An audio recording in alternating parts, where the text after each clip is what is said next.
Yeah, it actually, in my personal experience, it enhances the capacity to go for what you really want to go to, because you don't have to be afraid that if you're not getting it, you're not going to be well, right?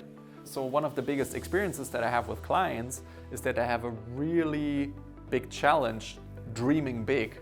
Actually realizing what it is that they truly would crave in their life, as you said, like what they would truly love. You may have been pointing to this earlier on when you made the point about how important it is to also be able to listen to ourselves. What is, and I think moment by moment, our listening for ourselves in terms of what's the narrative that I'm carrying about this project, this challenge, this goal, this game, this whatever it is that's in front of me, or what's the narrative that you have about yourself in the face of that. For me, this is not dictionary definition, but for me, resilience is it's a feeling that enables us to keep going. So it would fit with that, but resilience might also be a feeling that he has by being able to accept that I'm never going to get everything done, but I can keep going, knowing that I'm never going to get everything done. There's always going to be more to do than I can actually possibly get through. Whereas if his thinking is, I've got to get it done and I'll only be happy when I get it done, his resilience will go down. His feeling of being able to keep going and being able to have clarity, to be able to move smoothly through, or to be able to move effectively through, will be compromised. So now that's how I see that. I mean, if you went back to the origin of the word, like spring back. So if you think about a spring, a Sprungfeder, right? So you push it together, then it has resilience, it springs back. And that's to me, I think that's what you're alluding at, right? It is in the face of adversity or challenges to maintain or come back to well-being and performance. That's how I see it. So if you have a lot of, let's say, negative energy around you that affects you and maybe even distracts your attention, or you can't do the activities that you think would actually be of most benefit to the organization right now and so on, that's challenge or adversity. And then resilience is the quality of your thinking that allows you to either overcome that or not even get affected by whatever is happening around you. Because you're maintaining clarity and thus the smartness to deal with the adversity. Maintaining your inner well-being, a good state of mind, or coming back to a good state of mind, and coming back to a level of performance that allows you to move forward. I think that can also happen by just looking at your to-do list, getting overwhelmed, and then reconnecting to your inner sense of resilience that allows you to take the challenge of the over full to-do list as something that you can meet with clarity, and then, for example, just decide that you're not going to do some of those things. Well, for me, what I said here is what takes us out of resilience is the outside-in misunderstanding. In what you just said, it would be believing that my well-being depends on getting everything done. That my well-being depends on things turning out the way I want them to turn out. So if I realize that my well-being always is generated inside of me, independent of circumstances, then I may try to influence things the way that I want them to turn out, but I can be, in that sense, unattached to the outcome, which I cannot ultimately control, and still maintain and keep my well-being. That to me would be ultimate resilience. It doesn't mean that I give up and I don't try to achieve my goals. It just means that I don't need them in order to feel well inside.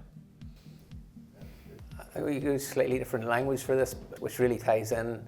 And one of the things that the ideas that I've really adopted for myself over the last couple of years is the idea of being whole and complete already. And if I'm whole and complete already, for me, that's been a really powerful concept that ties in with what you've just said and what you've said. Because if I am whole and complete, I'm whole and complete irrespective of any outcome. There may be outcomes I want, there may be outcomes I don't want. I may have successes in terms of, I'm aiming for something, I get there, or I'm aiming for something and I don't.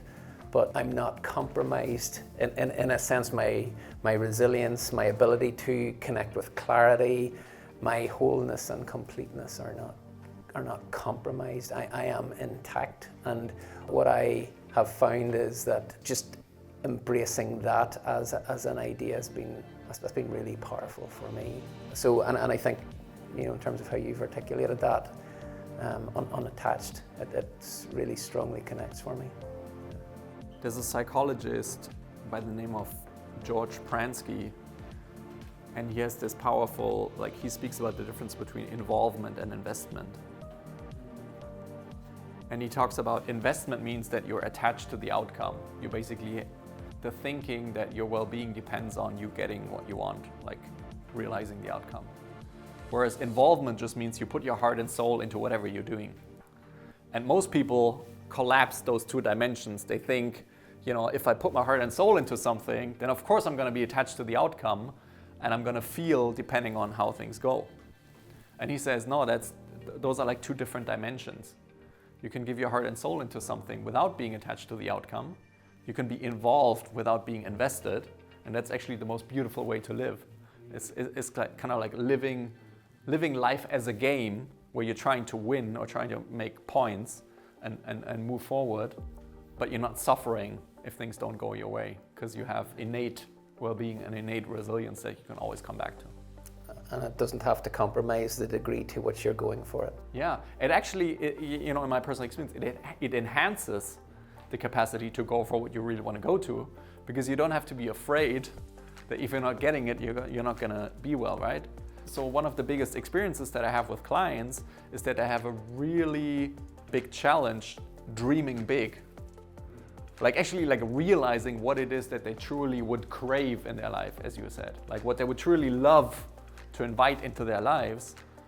Because I guess, one theory is that at some point they stopped dreaming because they thought it's not realistic and they're gonna get, hurt and burnt if they go for what they really want and then they're not getting it. Then they will feel miserable about it. So most of them are rather trying to be pragmatic and aim for what they think is realistic. But you would only do that if you're under the illusion that your well-being depends on you achieving your goals. And once you're free of this illusion, I feel like you're able to play a much bigger game. You're actually able to put much more excitement and enthusiasm and heart and soul into whatever you want to achieve.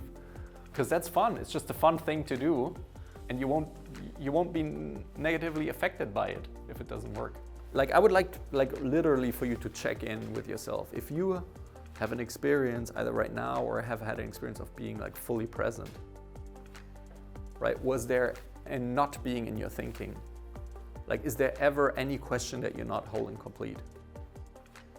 It's my experience is that when I'm fully present, I feel like that feeling of being whole and complete is just flowing from inside of me. It's like a well. It's just coming up, it's coming up. And when I don't have that, it's because I'm thinking myself away. I'm somewhere where, I need to do this, I need to achieve this is not the way it should be.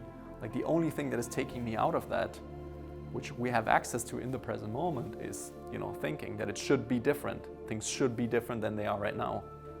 And then that thought looks credible, because that's what the mind does. It's like the biggest and most powerful virtual reality generation machine in the universe. It makes it super credible that things should be different.